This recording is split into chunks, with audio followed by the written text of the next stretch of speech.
Using an orchestral sample library really is something very personal.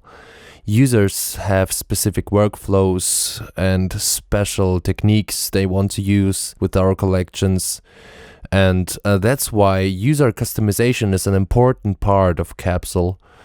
We want to make our libraries easy to use right out of the box with pre-designed multi-articulation patches, but we also want to give you the possibility to adjust our sample collections to your personal needs. So when it comes to settings, we differentiate between articulation-related settings and global patch settings.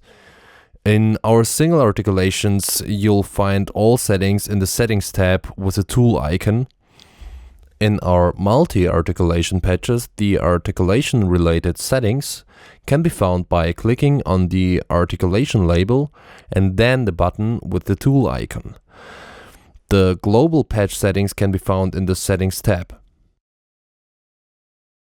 Let's switch over to the single articulation patch. Here we have 3 different dynamic-specific options you can dial in. The Niente option is a very helpful feature when it comes to strings or instruments which really can reproduce a tone from total silence, like a clarinet. It extends the dynamic range mapped on the mod wheel from complete silence to the loudest available dynamic layer. When you activate the Niente option, there will be a small volume ramp on the lowest values on your mod wheel. The soft low layer option is designed for usage with wind and breath controllers. What it does is extend the range of the lowest dynamic layer instead of instantly starting with crossfading to the next higher layer. This way there's a longer range of the lowest dynamic layer increasing in volume, and then with a bit of delay the higher dynamic layer will be slowly fade in instead of starting instantly with crossfading.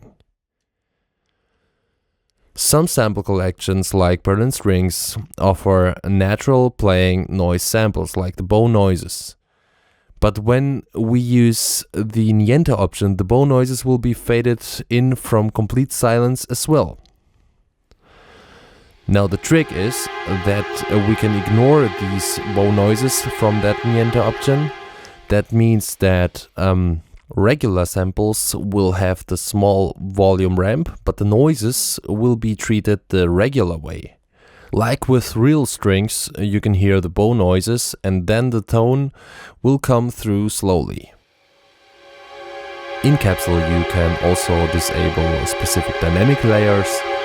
There are different reasons why you would want to do that. In, for example, woodwinds, you can avoid phasing, side effects, which will be produced during crossfading, or you can save voice resources by deactivating one or more layers. Or sometimes you'll just use one specific dynamic layer to bypass the whole crossfading process. And if you do that, CAPSULE supports you with a specially designed dynamic filter. It is labeled cutoff filter, but the filter behind it is actually specifically designed to simulate dynamic changes.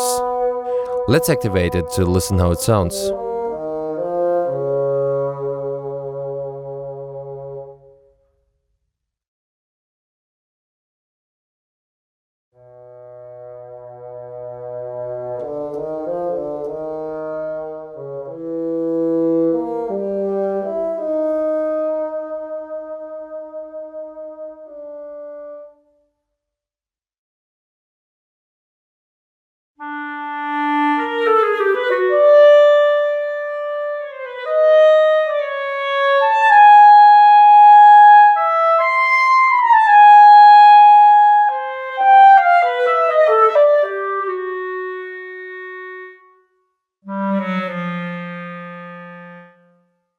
The range and value of the cutoff filter can easily be changed in the controller table where you have an interpreter curve.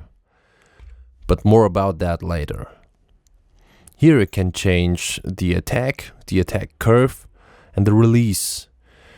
If you unload the release samples, which is possible in the mixer page, The release knob will influence the main samples, but if the release samples are loaded, which they are by default, you can use this knob to make the samples more dry by fading out the actual release samples earlier.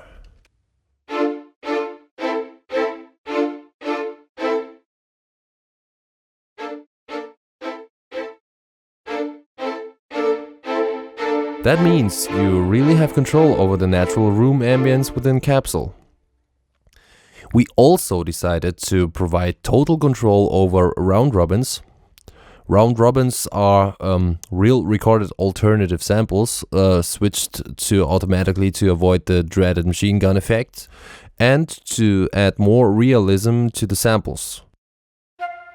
By default, we already have a great setup for you. With the random switch, round robins will be played in random order instead of playing the samples in a row. With polyphonic RRs activated, chords will count as one round robin.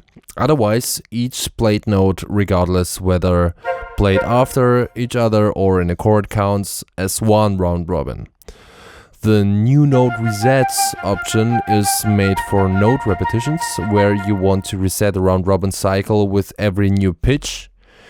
And here you can reset the round robin cycle after a specific time interval. And of course, you can also define a custom key switch for reset in CAPSULE's controller table.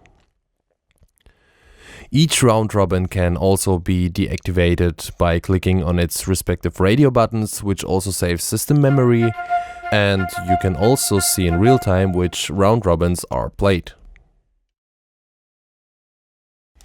Of course, all these settings can be saved here to load and share them with other instances of CAPSULE.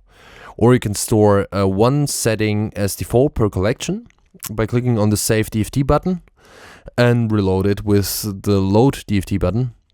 It has never been so fast to apply your custom settings to all the CAPSULE patches within your template. And the controller table is another powerful part of CAPSULE that lets you customize and organize all MIDI-CC and MIDI note links. To assign a controller to an UI element, you simply hold Opt or Alt on your computer keyboard while clicking on the element. And now the controller table opens with MIDI Learn activated. Just move your controller or press a note to assign it. That's it. In the list you can find all the elements and functions that can be controlled via MIDI. Just choose one and click on Listen for the assignment. You can also disable the MIDI link. Each function or UI element which reacts on MIDI-CCs has its own interpreter curve. With that curve you can limit or reverse the value range. You can use the available presets for that or just draw in your very own curves. You can find a list of all pre-assigned MIDI-CCs in the CAPSULE manual. So, I hope you enjoyed our tour through the features and possibilities of CAPSULE. For us, it is a huge step forward in terms of workflow and how fluidly samples can be used from now on to use all the potential that lies in them.